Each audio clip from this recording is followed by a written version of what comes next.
Muy buenas tardes, bienvenidos a la emisión central de Noticias Ahora. El Comité de Familiares y Amigos de los Presos Políticos inició este lunes una nueva ruta por la libertad y la justicia, esta vez trasladando sus exigencias a misiones diplomáticas en Venezuela. Dorensky Rojas es uno de los venezolanos con nacionalidad colombiana detenidos en el contexto postelectoral en el país. Su madre exigió justicia este lunes a las afueras de la Embajada de Colombia en Caracas. Él fue detenido porque estaba conduciendo el carro de un político y desde eso me lo tienen en el licoide, desde que lo detuvieron. Ya va a cumplir 9 meses allí. Es muy doloroso tener a mi hijo allí, de verdad. Mis nietos están también muy tristes. Y mi corazón está roto. No puedo decir más. Así como Dorensky, al menos 21 ciudadanos entre colombo-venezolanos y colombianos permanecen detenidos por razones políticas en Venezuela. En este sentido, el Comité por la Libertad de los Presos Políticos asistió este lunes a la Embajada de Colombia en Caracas para solicitar la mediación del país en los casos. Acudimos hoy, 5 de mayo, a la Embajada de nuestro país hermano Colombia con la única finalidad de exponer las violaciones de los derechos humanos y fundamentales a todos nuestros familiares y de también hacer solicitud para que sean interlocutores ante la grave crisis de derechos humanos que estamos viviendo en nuestro país. La solicitud fue recibida por el secretario de Asuntos Políticos de la Embajada, John Rodríguez, quien afirmó que el embajador de Colombia en Venezuela se comprometió a recibir una comisión de familiares para profundizar acerca de la situación. De parte de la Embajada de Colombia, queremos expresar, nuestro reconocimiento por sus iniciativas y esfuerzos en general de defensa de los derechos humanos en Colombia. Ustedes lo han conocido, para el gobierno de Colombia es fundamental, la garantía y respeto a los derechos humanos, y así hemos obrado tanto nacional como internacionalmente. La ruta por la justicia y la libertad recorrerá durante toda la semana las embajadas de México, Brasil, Japón y la Unión Europea. Y la Relatoría Especial para la Libertad de Expresión de la Comisión Interamericana de Derechos Humanos advirtió el grave deterioro del ecosistema mediático en Venezuela, a la vez que exigen al Estado respetar y garantizar la libertad de expresión y de prensa. La relatoría manifestó su preocupación por la persistencia de detenciones arbitrarias contra periodistas y trabajadores de la prensa en Venezuela. Desde la elección presidencial del 28 de julio de 2024, al menos 12 comunicadores permanecen privados de libertad, 6 de ellos detenidos en lo que va de 2025, presuntamente en represalia por el ejercicio de su labor informativa. Además de las detenciones arbitrarias, en el transcurso del año se han reportado otras agresiones contra la prensa, incluyendo actos de violencia en protestas, allanamientos, anulación arbitraria de pasaportes, extorsiones, cierres de emisoras de radio, obstrucción de la cobertura informativa, campañas de estigmatización y amenazas provenientes de personas que ejercen autoridad pública, particularmente desde la Presidencia de la República, el Ministerio de Relaciones Interiores, así como desde algunas gobernaciones, especialmente en los estados de Trujillo y Táchira. Los testimonios recabados por la Relatoría Especial para la Libertad de Expresión de la Comisión Interamericana de Derechos Humanos describen un aumento significativo de la autocensura y el temor a represalias, lo que ha llevado a los periodistas a adoptar medidas de autoprotección, como cesar su labor informativa, evitar el cubrimiento de ciertos temas, desplazarse internamente o exiliarse. En el exilio, aseguran que enfrentan serias dificultades para continuar su labor y reintegrarse al mercado laboral. La oficina advierte que esta situación pone en riesgo la sostenibilidad de los medios venezolanos y limita el acceso a información crucial sobre la situación de derechos humanos en el país, tanto a nivel nacional como internacional. En los estudios indicaron que la ciudadanía ve restringido su derecho a buscar, recibir y compartir información, en particular aquella de carácter crítico. Esta situación, agravada por prácticas de delación en el ámbito comunitario como parte de una estrategia estatal de persecución a voces disidentes, contribuyendo al deterioro del tejido social. La Relatoría Especial reafirma que la labor de periodistas y medios independientes es fundamental para la consolidación y el funcionamiento de las sociedades democráticas, al garantizar el debate público plural y abierto, la rendición de cuentas y el acceso a la información por parte de la ciudadanía. Exhortan a las autoridades venezolanas a cesar de forma inmediata las agresiones contra la prensa y contra quienes ejercen su derecho a la libertad de expresión, incluyendo el cese de las detenciones arbitrarias y la liberación de todas las personas detenidas por motivos políticos. Reiteran el llamado a la comunidad internacional a mantener una vigilancia activa sobre la situación de derechos humanos en el país y a expresar su más enérgico rechazo frente a las afectaciones a la libertad de expresión en Venezuela. En materia económica, les contamos que la inflación en Venezuela para el mes de abril de 2025 se ubicó en 18,4%, la mensual, 172% la interanual y 63,1% la acumulada. Así lo revela el último informe emitido por el Observatorio Venezolano de Finanzas. Venezuela registró una inflación del 18,4% en abril, acumulando un 63,1% en el año 2025 y una variación interanual del 172%. Todo esto según el Observatorio Venezolano de Finanzas OVF, que atribuye el alza al aumento del dólar y precios en alimentos. La aceleración en el aumento de precios se debe, según esta organización independiente, al incremento del 23% en alimentos, del 20% en esparcimiento y del 17% en el sector de restaurantes y hoteles. El ente advirtió que el alza en los gastos de alimentación afecta principalmente a los estratos más pobres, los cuales destinan más del 40% de sus ingresos a la compra de productos de ese sector. Economistas advierten caos macroeconómico mientras trabajadores exigen mejoras salariales ante ingresos mínimos insuficientes. Por su parte, el Banco Central de Venezuela no publica cifras de inflación desde el pasado mes de octubre, cuando el país empezó a afrontar episodios de devaluación de su moneda, el bolívar, en el mercado oficial frente al dólar.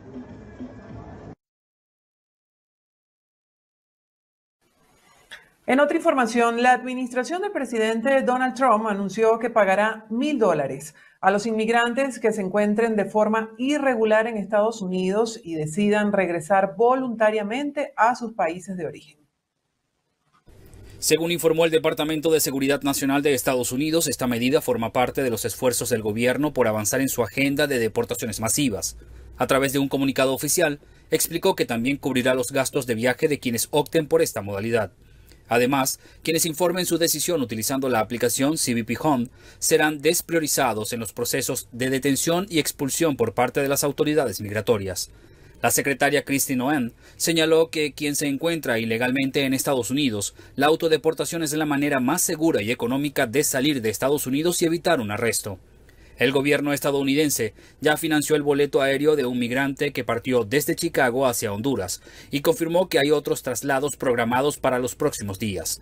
El Departamento de Seguridad Nacional indicó que esta alternativa se está ejecutando con el apoyo de la plataforma tecnológica que permite coordinar y registrar la intención de retorno de los migrantes. De acuerdo con la información difundida por la agencia de noticias AP, la propuesta de autodeportación ha sido promovida como una vía que en el futuro podría facilitar a los migrantes la posibilidad de reingresar al país legalmente.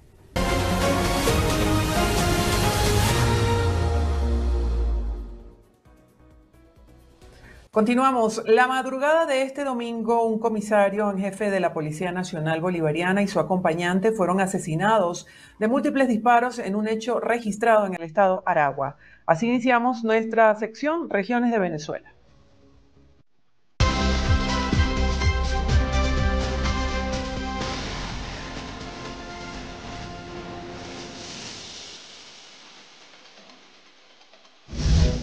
De acuerdo con el reporte policial, el suceso ocurrió a las 4:50 de la mañana en la urbanización Jardines de Turagua, municipio José Ángel Lamas. Las primeras investigaciones indican que ambos hombres fueron sorprendidos por unos sujetos a bordo de una moto, quienes sin mediar palabras le propinaron múltiples disparos, dejándolos sin vida en el lugar. Las víctimas fueron identificadas como Jimmy Erickson Mendoza Pérez, de 54 años de edad, quien era comisario de la Policía Bolivariana en la estación del municipio Santos Michelena, Las Tejerías, y su acompañante Alexander Ramón Velázquez Pérez, de 50 años. Al parecer, ambos eran socios y tenían un negocio juntos. Además, presuntamente, el funcionario Jimmy se encontraba disfrutando de su día libre. Portaba un arma de fuego reglamentaria, pero no la accionó. Autoridades encargadas llegaron al sitio para iniciar las averiguaciones respectivas y dar con los responsables, así como también determinar el móvil de este hecho. Funcionarios del Cuerpo de Investigaciones Científicas, Penales y Criminalísticas arrestaron a 4 hombres en varios procedimientos registrados en los estados Anzoátegui y Yaracuy, según información compartida por el director de la Policía Científica, Douglas Rico. De acuerdo con la publicación oficial, los agentes realizaron minuciosos trabajos de investigación de campo y experticias fílmicas, logrando ubicar y detener a los sospechosos, quienes acostumbraban a cometer el delito de hurto en comercios y viviendas, afectando el patrimonio y la seguridad de sus víctimas en las localidades de Nirgua, Aragua de Barcelona y Puerto Ordaz. Los detenidos fueron presentados ante las autoridades y los casos quedaron a las órdenes del Ministerio Público. El núcleo universitario Rafael Rangel de la Universidad de los Andes en el estado Trujillo instaló la cátedra abierta e itinerante José Gregorio Hernández Cisneros, Caballero de la Fe. La iniciativa difunde la trascendencia de quien pronto será oficialmente San José Gregorio Hernández, primer venezolano a canonizar el Vaticano. El profesor Luis Javier Hernández Carmona, coordinador del Laboratorio de Investigaciones Semióticas y Literarias, exaltó la responsabilidad integral asumida, incluso respaldada por el Consejo Universitario. La cátedra es un espacio dedicado a la promoción de los valores, la fe y la vida ejemplar del doctor Hernández Cisneros, una figura trascendental para nuestra historia, cultura e idiosincrasia. Necesaria destacar a partir de su dimensión humana, filosófica y de entrega al prójimo desde la práctica científica, mística y vocación de servicio. Tiene como objetivo fundamental trabajar a José Gregorio Hernández desde la espiritualidad, desde lo humano y desde lo filosófico. Esta cátedra, con sus programas en la escuela, en la comunidad, en los medios de comunicación, quiere servir de escenario para que confluya una serie de directrices fundamentadas desde lo científico, lo humanístico, lo místico sobre José Gregorio Hernández, para de esta forma establecer un contacto con la comunidad, pero también reforzar la parte académica, la parte de formación sobre un ser extraordinario como lo fue José Gregorio Hernández.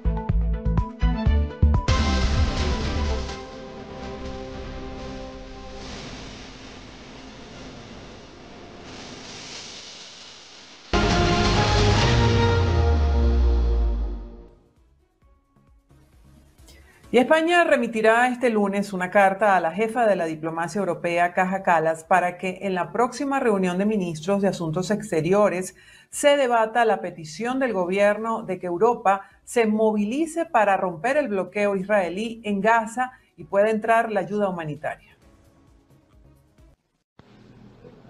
Así lo señaló el ministro de Asuntos Exteriores, José Manuel Álvarez, durante su comparecencia ante la Comisión en el Senado para explicar el Plan de Acción Exterior para el periodo 2025-2028, aprobado el pasado 1 de abril y del que hoy también dio cuenta ante el Congreso. La situación en Gaza, señorías, es inaceptable, además de inhumana.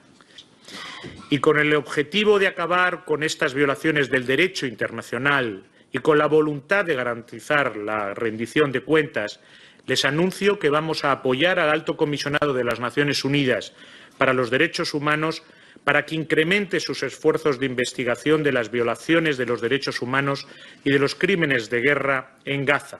Y para reforzar sus capacidades de investigación, España realizará una nueva contribución voluntaria de $500.000 de euros, complementaria a las contribuciones ya realizadas, y yo espero que ustedes explícitamente lo apoyen en sus intervenciones. Y también les anuncio que hoy mismo voy a escribir a la alta representante de la Unión Europea para que en el próximo Consejo de Asuntos Exteriores, reunión de ministros de Asuntos Exteriores de la Unión Europea, se incluya como un punto la movilización de la Unión Europea para romper este bloqueo al que está siendo sometido Gaza y que pueda acceder las toneladas y toneladas, entre ellas las toneladas de ayuda española y de alimentos, a esa población gazatí. El miedo a morir de hambre es una realidad que empieza cada vez más a acorralar a la población gazatí sin acceso a comida ante el veto impuesto por Israel a la entrada de camiones con ayuda humanitaria desde hace ya más de un mes y que se ve obligada a aferrarse a los pocos comedores benéficos todavía operativos en el enclave palestino para poder sobrevivir. El gobierno de Perú decretó este lunes un toque de queda en el distrito de Patás, donde fueron secuestrados y asesinados 13 trabajadores de la mina de oro Poderosa, además de ordenar que las Fuerzas Armadas tomen el control de la zona y suspendan la actividad minera por 30 días. Así lo anunció la presidenta Dina Boluarte. A raíz del acontecimiento de Patás, como gobierno decidimos en las próximas horas, mientras trabajemos el marco legal, a partir de entonces se declara el toque de queda en todo el distrito de Patás desde las 6 de la tarde hasta las 6 de la mañana. Las Fuerzas Armadas tomarán el control total en la zona de la minera La Poderosa. Asimismo, instalaremos una base militar en el distrito de Patás. Solicitaremos facultades legislativas al Congreso de la República para legislar en materia de terrorismo urbano, porque es ahora cuando debemos de actuar. Las agresiones contra la prensa en El Salvador se han duplicado en el último año, lo que algunas organizaciones no gubernamentales califican como la creciente criminalización del periodismo. Las agresiones contra la prensa en El Salvador se duplicaron en tan solo un año. Así lo reveló un informe presentado este lunes por la Asociación de Periodistas de El Salvador, que documenta un alarmante aumento del 154% en estos ataques. De 311 casos en 2023, se pasó a 789 en 2024. Los periodistas y las periodistas en El Salvador de 2024 han experimentado agresiones que van más allá de la mera restricción de su ejercicio periodístico cotidianamente, sino que hemos llegado a agresiones que incluso ponen en peligro su integridad física y, por qué no, su vida. Las 5 principales formas de agresión fueron la restricción al ejercicio periodístico, las declaraciones estigmatizantes, el bloqueo al acceso a la información, el acoso digital e intimidaciones. Además, se reportan 13 amenazas legales que representan un preocupante uso del sistema judicial contra la prensa. Y lo que está pasando en este momento refleja una situación más apremiante y más oscura. Muy probablemente el informe del otro año se tenga que llamar hacer periodismo no es delito, porque lo que está pasando en este momento es un paso más en la criminalización del ejercicio del periodismo. A esta preocupación se suma el reciente informe de Reporteros Sin Fronteras, que confirma el deterioro de la libertad de prensa en El Salvador. El país cayó al puesto 135 en la clasificación mundial del 2025, acumulando un descenso de 61 posiciones desde 2020. Y el Reino Unido abre su primera estación cuántica para proteger así datos desde el espacio. Veamos. Abre la primera estación cuántica del Reino Unido, diseñada para conectar con satélites mediante láseres y blindar las comunicaciones frente a ciberataques. Se encuentra en el Parque de Investigación de la Universidad de Heriot-Watt en Edimburgo. La instalación, de cerca de 3 millones de euros, está destinada a proteger las comunicaciones del futuro frente a amenazas cibernéticas. Lo explica Ross Donaldson, líder del proyecto. Nuestro objetivo principal aquí es investigar las comunicaciones cuánticas cuánticas en el espacio, que básicamente es una forma elegante de hablar de compartir datos de manera más segura. A juicio de sus impulsores, la estación óptica terrestre del Hub de Comunicaciones Cuánticas representa un avance significativo en las capacidades espaciales y cuánticas del Reino Unido. La estación incorporará próximamente detectores de fotones individuales y óptica adaptativa capaces de intercambiar información cuánticamente cifrada con satélites en órbita, lo que podría cimentar la futura Internet cuántica del Reino Unido. Además de su rol en ciberseguridad, la estación rastreará basura espacial y explorará nuevas técnicas de comunicación óptica de alta velocidad, claves para futuras redes 6G.